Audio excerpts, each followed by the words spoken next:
नमस्कार दोस्तों, आपके अपने चैनल हमारे संस्कार में आपका बहुत बहुत स्वागत है। कर्पूर गौरम करुणावतारम संसार सारम भुजगेंद्रहारम सदा वसंतम हृदयारविंदे भवं भवानी सहितं नमामि। ओम नमः शिवाय। हर हर महादेव। परम पिता परमेश्वर देवों के देव महादेव की कृपा आप पर हमेशा बनी रहे। आपके घर में अन्न के भंडार भरे रहें। आज हम आपके लिए प्रदोष व्रत की कथा लेकर आए हैं। अगर आप हमारे चैनल पर नए हैं तो अभी तक आपने चैनल को सब्सक्राइब नहीं किया है तो प्लीज़ हमारे चैनल को सब्सक्राइब कर लें। वीडियो को लाइक करें, ज़्यादा से ज़्यादा शेयर करें ताकि यह कथा दूसरे लोगों तक भी पहुंच सके, उन्हें भी इसका लाभ मिल सके। बेल आइकन को दबाना ना भूलें ताकि हमारी आगे आने वाली वीडियो की जानकारी नोटिफिकेशन के ज़रिए आपको मिल जाया करे। तो चलिए शुरू करते हैं कथा। प्रदोष व्रत शिव जी को समर्पित होता है क्योंकि यह त्रयोदशी तिथि उन्हें अति प्रिय है। बुधवार के दिन पड़ने वाले प्रदोष व्रत को बुध प्रदोष के नाम से जाना जाता है। प्रदोष व्रत हर महीने की कृष्ण पक्ष और शुक्ल पक्ष की त्रयोदशी तिथि यानी कि पूर्णिमा के 13 दिन बाद और अमावस्या के 13 दिन बाद मनाई जाती है। त्रयोदशी तिथि भोलेनाथ को बहुत ही प्यारी लगती है और इस दिन प्रदोष काल के समय यदि सच्ची श्रद्धा भाव और विश्वास के साथ महादेव की पूजा करके व्रत की कथा पढ़ी सुनी या दूसरों को सुनाई जाए तो महादेव की कृपा आपकी सभी बिगड़ी बातों को बना देती है, समस्याओं को ख़त्म करती है और आपकी मनोकामनाएं भी पूर्ण होती हैं। आज की इस वीडियो में हम आपको सुनाएंगे बुध प्रदोष व्रत की कथा, क्योंकि इस बार आषाढ़ महीने के कृष्ण पक्ष का प्रदोष व्रत 3 जुलाई बुधवार को ही है और इस दिन प्रदोष काल का समय शाम को 6:27 से 7:57 तक रहेगा। तो आप प्रदोष काल के समय सच्चे मन और श्रद्धा से अपनी मनोकामना को अपने मन में रखते हुए यदि महादेव की पूजा करके इस पौराणिक कथा को सुनते हैं या दूसरों को सुनाते हैं तो भोले शंकर की कृपा से आपकी सभी मनोकामनाएं अवश्य ही पूर्ण होंगी, इसमें कोई संदेह नहीं है। बुध प्रदोष व्रत की कथा के अनुसार एक बार एक पुरुष का नया विवाह हुआ था। विवाह के बाद उसकी पत्नी कुछ दिनों के लिए अपने मायके गई। कुछ समय बीतने पर वह पुरुष अपनी पत्नी को लेने के लिए अपनी ससुराल गया और बुधवार को ही अपनी पत्नी को लेकर वापस लौटने लगा। तब ससुराल पक्ष वालों ने उसे रोकते हुए कहा कि विदाई करने के लिए बुधवार का दिन शुभ नहीं माना जाता, लेकिन उसने किसी की बात नहीं मानी और वह जबरदस्ती अपनी पत्नी को साथ लेकर अपने घर वापस बैलगाड़ी में बैठकर चल पड़ा। नगर के बाहर पहुंचने पर उसकी पत्नी को बहुत ही जोरों से प्यास लगी। तब बैलगाड़ी को रुकवाकर वह पुरुष पानी की तलाश में चल पड़ा। पत्नी एक पेड़ के नीचे छांव में बैठ गई। थोड़ी देर के बाद जब वह पुरुष पानी लेकर वापस आया तो वह क्या देखता है कि उसकी पत्नी किसी और पुरुष के साथ हंस हंस कर बातें कर रही है। साथ ही जो पानी वो लेकर आया था उसके लोटे से पानी भी पी रही है। यह देखकर उस पुरुष को बहुत ही क्रोध आया, लेकिन जैसे ही वह अपनी पत्नी के निकट पहुंचा तो उसके आश्चर्य का कोई ठिकाना नहीं रहा, क्योंकि उसकी पत्नी जिस पराये पुरुष से बात कर रही थी वह तो देखने में बिल्कुल उसी की तरह था, उसी का हमशक्ल था। पत्नी भी सोच में पड़ गई कि वे दोनों पुरुष अब आपस में झगड़ा करने लगे। धीरे धीरे वहाँ भीड़ इकट्ठा हो गई। राजा के सिपाही भी आ गए। दो हमशक्ल आदमियों को देखकर अब हर कोई आश्चर्य में पड़ गया। उन्होंने उस स्त्री से पूछा कि तुम ही बताओ तुम्हारा पति कौन है। अब वह स्त्री भी हैरान हो गई, कुछ नहीं बोल पाई। तब वह पुरुष भगवान शंकर से मन ही मन प्रार्थना करने लगा कि हे महादेव, हमारी रक्षा करो। मैंने अपने ससुराल वालों की बात न मानकर बहुत बड़ी भूल कर दी है कि मैंने अपने उन बड़ों की बात नहीं सुनी और मैं बुधवार को ही अपनी पत्नी को विदा करा कर ले आया। अब मैं भविष्य में दोबारा कभी ऐसी गलती बिल्कुल नहीं करूँगा और हर किसी को बताऊँगा कि बुधवार के दिन अपनी ना बेटी को विदा करें और ना ही पत्नी को ससुराल से लेकर आएँ। जिस समय वह पुरुष प्रार्थना कर रहा था वह प्रदोष काल का समय था और उसी की वह प्रार्थना महादेव ने सुन ली और प्रार्थना पूरी हुई तभी दूसरा पुरुष अंतर्ध्यान हो गया और पति पत्नी सकुशल घर पहुंच गए। उस दिन के बाद से पति पत्नी नियम पूर्वक बुध प्रदोष का व्रत रखने लगे। इसीलिए बुध त्रयोदशी का व्रत हर मनुष्य को करना चाहिए कि जीवन के सभी दुखों को, सभी संकटों को दूर करने वाला है। तो यह थी बुध प्रदोष व्रत की कथा। बुध प्रदोष व्रत कथा के साथ ही बुधवार की कथा भी सभी को सुननी चाहिए। तो चलिए एक बार मेरे साथ बोलिए, गौरी पुत्र गणेश की जय, विघ्न हरता भगवान गणेश की जय, भोले शंकर भगवान की जय, पार्वती माता की जय। बहुत समय पहले की बात है, एक गांव में एक विधवा अपनी बहू के साथ रहती थी। बहू थोड़ी मंदबुद्धि थी और उसे भूख बिल्कुल भी सहन नहीं होती थी। ऐसे में वह हर दिन सुबह उठकर सबसे पहले खाना खाती थी। एक दिन विधवा महिला ने अपने घर पर एक पूजा रखी, लेकिन उसने उसे इस बात की बहुत ही चिंता लगी हुई थी कि उसकी बहू तो सुबह उठकर ही खाना खाने लग जाएगी। ऐसे में भगवान के लिए बना हुआ प्रसाद तो झूठा हो जाएगा। यह सोचकर उसने अपनी बहू को कुछ समय के लिए घर से दूर रखने का उपाय सोचा। उसने सुबह अपनी बहू को एक मटका दिया जिसमें नीचे छेद था, और उसने अपनी बहू को बुलाकर कहा कि बहू, आज घर में पूजा है, इसीलिए तू जा और जाकर पानी का इंतजाम कर ले। हालांकि बहू भी बहुत समझदार और चालाक थी। उसने वह सब देख लिया था कि मटके के नीचे छेद है। ऐसे में उसने घर से बना हुआ आटा चुपके से निकाल लिया और मटकी में पानी भरने के लिए चल दी। जब वह कुएं के पास पहुंची तो कुएं के पास पहुंचकर उसने उस आटे से रोटियां बनाई। पास ही में आग जल रही थी। उसने उसी आग में अपनी रोटियां सेक ली। इसके बाद ही उसे नज़दीक ही गणेश भगवान का मंदिर भी दिखाई पड़ा, जहाँ पर किसी ने भगवान गणेश के समक्ष घी रखा हुआ था।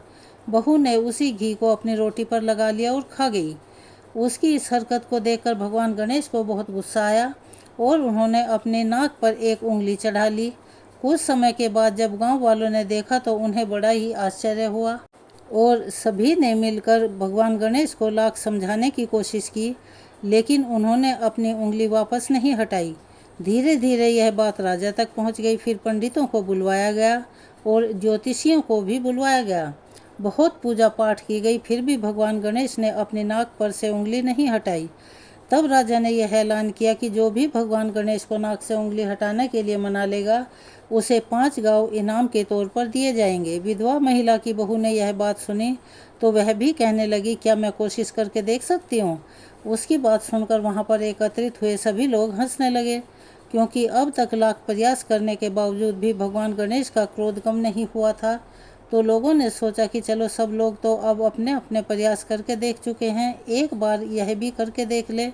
अनुमति मिलते ही बहू ने सबके सामने एक शर्त रख दी कि मेरे घर से लेकर मंदिर तक एक पर्दा बांध दिया जाए और कोई भी हमें ना देखे। लोगों ने ऐसा ही किया।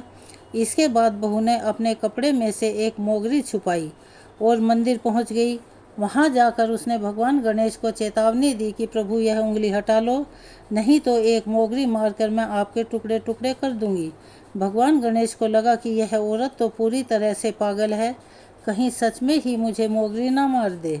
ऐसा सोचकर उन्होंने अपनी नाक पर से उंगली हटा ली।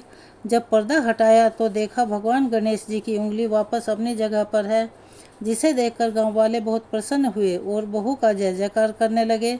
इसके बाद राजा के आदेश के अनुसार उस बहू को 5 गांव इनाम में दे दिए गए। ऐसा कहा जाता है कि तब से ही बुधवार का व्रत करने वाले लोग इस कथा को भी सुनते हैं और दूसरों को भी सुनाते हैं और भगवान गणेश से यही वरदान मांगते हैं कि जैसा उन्हें बहू की बात मानी, वैसे ही हमारी बात मानकर हम सबकी भी मनोकामनाएं पूर्ण करें। इस प्रकार भक्तजनों, आज के दिन जो भी बुधवार व्रत की इन कथाओं को सुनता है, दूसरों को सुनाता है या पढ़ता है, उसके घर में, उनके जीवन में भगवान गणेश की कृपा से सुख, शांति और यश बना रहता है। उनके घर के धन के भंडार भरे रहते हैं। धन के भंडार कभी खाली नहीं होते। तो चलिए प्रेम से बोलिए, विघ्नहर्ता भगवान गणेश की जय। कथा को सुनने के बाद आरती भी करना आवश्यक है, अन्यथा कथा सुनना और व्रत का पूरा फल नहीं मिलता और वो अधूरा माना जाता है। तो चलिए अब सुनते हैं भोलेनाथ की आरती। ओम जय शिव ओंकारा, स्वामी हर शिव ओंकारा, ब्रह्मा विष्णु सदा शिव, ब्रह्मा विष्णु सदा जय शिव ओंकारा, कानन चतुरानन ओंकारा। एकानन चतुरानन पंचानन राजे, बोले पंचानन राजे। हंसासन गरुड़ासन, हंसासन गरुड़ासन, वृषवाहन साजे। ओम जय शिव ओंकारा। दो भुज चार चतुर्भुज, 10 भुज ते सोहे, बोले 10 भुज ते सोहे। शिव जी का रूप निरखता, त्रिगुण रूप निरखता, त्रिभुवन जन मोहे। ओम जय शिव ओंकारा। अक्षमाला वनमाला, मुंडमाला धारी, बोले मुंडमाला धारी। चंदन मृग मद सोहे, चंदन मृग मद सोहे, बोले शुभकारी। ओम जय शिव ओंकारा। श्वेतांबर पीतांबर, बाघांबर अंगे, बोले बाघांबर अंगे। सनकादिक भूतादिक, सनकादिक भूतादिक, प्रेतादिक संगे। ओम जय शिव ओंकारा। कर के बीच कमंडल, चक्र त्रिशूल धरता, बोले चक्र त्रिशूल धरता। सुख करता दुख हरता, सुख करता दुख हरता, जग पालन करता। ओम जय शिव ओंकारा। ब्रह्मा विष्णु सदा शिव, जानत अविवेका, बोले जानत अविवेका। प्रणवाक्षर के मध्य, प्रणवाक्षर के मध्य, ये तीनों एका। ओम जय शिव ओंकारा। त्रिगुण स्वामी आरती जो कोई गावे, प्रभु प्रेम सहित गावे। कहत शिवानंद स्वामी, भजत हरिहर स्वामी, सुख संपत्ति पावे। ओम जय शिव ओंकारा। जय शिव ओंकारा, हरि जय शिव ओंकारा। ब्रह्मा विष्णु सदा शिव, ब्रह्मा विष्णु सदा शिव, अर्धांगी धारा। ओम जय शिव ओंकारा। प्यार से बोलिए भोलेनाथ भगवान की जय। अगर आप हमारे चैनल पर नए हैं और अभी तक आपने चैनल को सब्सक्राइब नहीं किया है तो प्लीज़ हमारे चैनल को सब्सक्राइब कर लें, वीडियो को लाइक करें, ज़्यादा से ज़्यादा शेयर करें ताकि इन कथाओं का लाभ दूसरे लोग भी उठा सकें। बेल आइकन को दबाना ना भूलें ताकि हमारी आगे आने वाली वीडियो की जानकारी आपको नोटिफिकेशन के ज़रिए मिल जाया करे। अपना सहयोग और प्यार हमें ऐसे ही देते रहें। कमेंट्स बॉक्स में विघ्नहर्ता भगवान गणेश की जय, गौरी पुत्र गणेश की जय, हर हर महादेव, माँ पार्वती की जय लिखना ना भूलें। धन्यवाद।